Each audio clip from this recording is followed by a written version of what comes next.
Well, good morning. John here. Gonna read a couple verses here and then talk. Yeah. Alrighty. Let's see. Romans 12:3. For by the grace given to me, I say to everyone among you, not to think of himself more highly than he ought to think, but to think with sober judgment, each according to the measure of faith that God has assigned.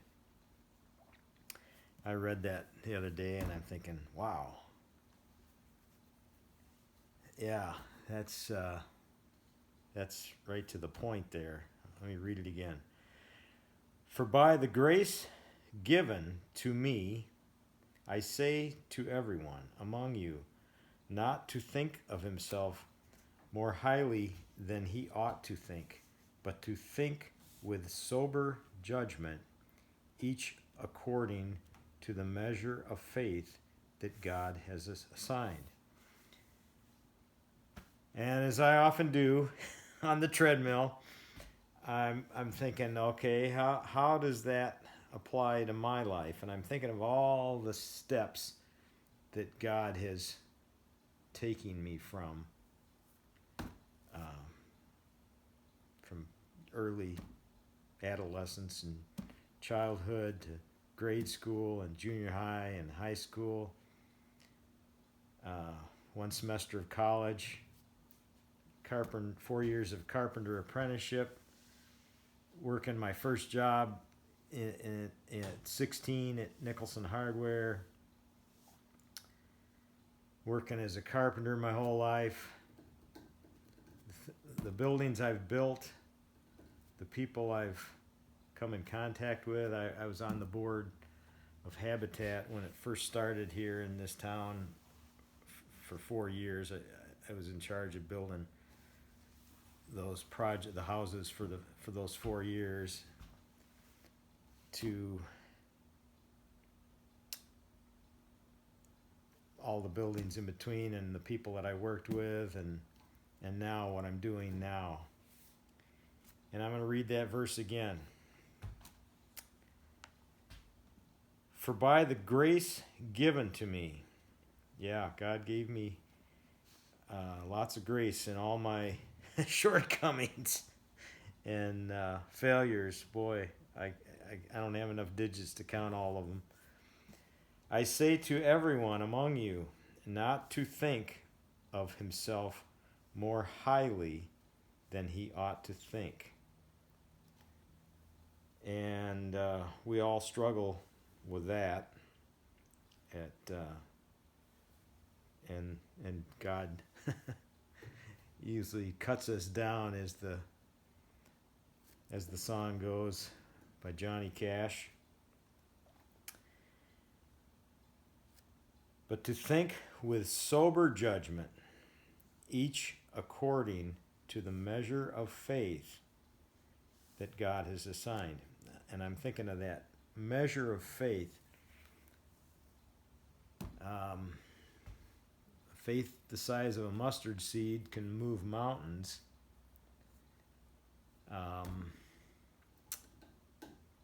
And how often I've not even had that size faith.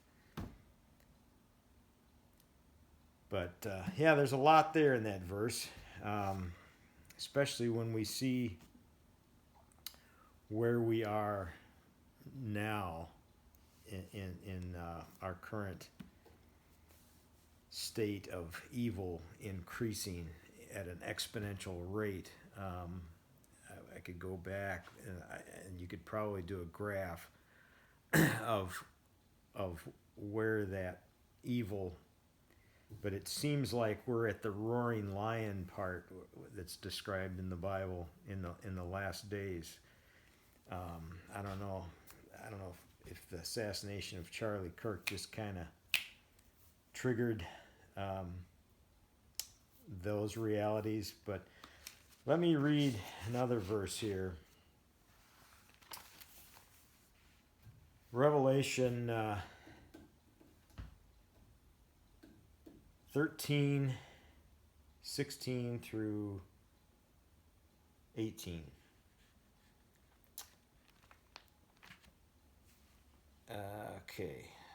Also, it causes all, both small, great, both rich and poor, both free and slave, to be marked on their right hand or their forehead, so that no one can buy or sell unless he has the mark.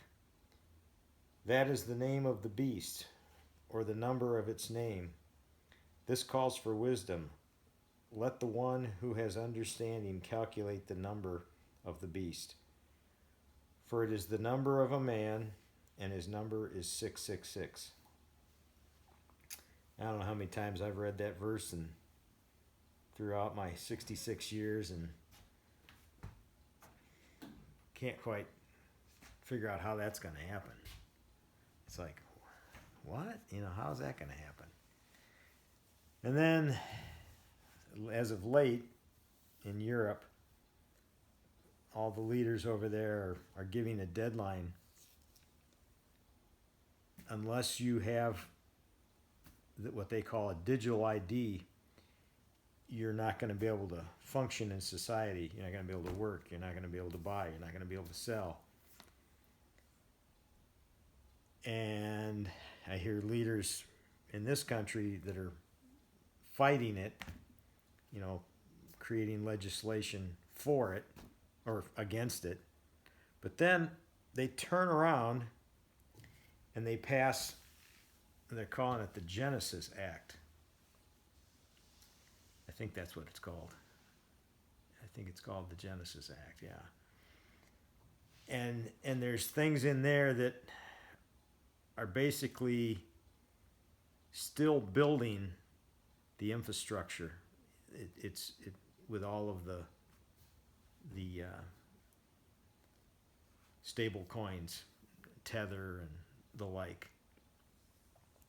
And I see the reason they're doing that is they're propping up the bond market, because those dollars coming in, buying those stable coins, those entities, I look at them like savings and loans.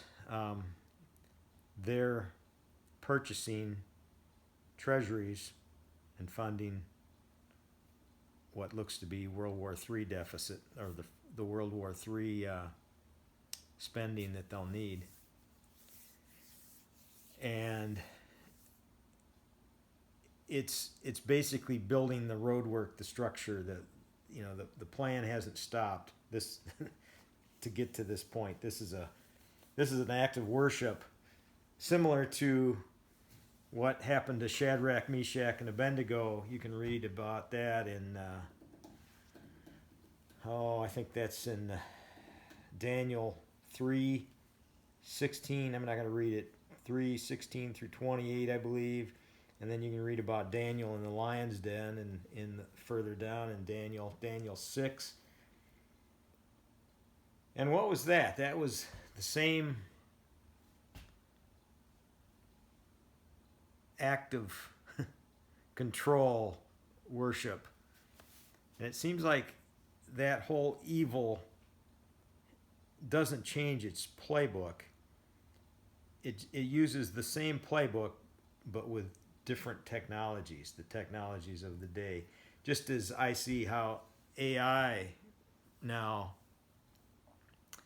is basically kind of a Tower of Babel, modern day Tower of Babel, but instead of blocks, it's servers, and it's the same evil force controlling one world. That was the Tower of Babel. That's why God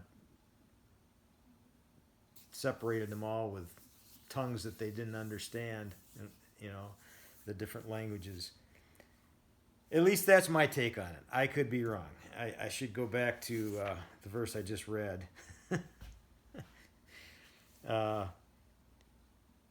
For by the grace given to me, I say to everyone among you, not to think of himself more highly than he ought to think. I'm trying not to think of myself more highly and think that I know it all, because I don't. I don't know. I'm just trying to muddle my way through these last days that we're in. And I mean, we're all in our last days, you know. I mean, I just heard of a fellow I used to see at Peak. I haven't been to Peak. I don't go to Peak as much as I do the treadmill and elliptical at home.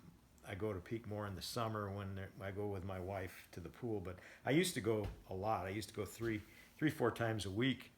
And right next to my locker was a gentleman that I'd see almost every time I was there. I won't name his name. He was a doctor. But I just heard yesterday that he died in a ski accident. He was 68. He was skiing out west, out in Arizona, the mountains of Arizona, and he fell, just kind of freak, and became a quadriplegic. That was, I think, in December that I read his obituary, and he died in July. So he lived what 8 months? No, 7 months, I guess. So I mean, 68, just like that, you know, healthy. I used to see him at Peak all the time, healthy. So we are all in our last days, at way before we think it. And unless you're like me with the pain I have, I'm thinking, yeah, it could be today. It could be today. So, alrighty. I hope I didn't chase too many squirrels, but I hope I got my my little daily devotion here across of what's going through my 3-pound brain, and that I think every time I talk, my prayer is, God, help me make sense and help my speaking and speech be beneficial and help build and help further your kingdom. Help it make people that hear it think and want to follow you. And point people to Christ. That's my whole point, is to point people to Christ, point people to God, spur them on to love God with all their heart, all their soul, and all their mind. And in doing that, we end up loving our neighbor, because we that love just can't help but, kind of like when you shake up a can and you open the lid.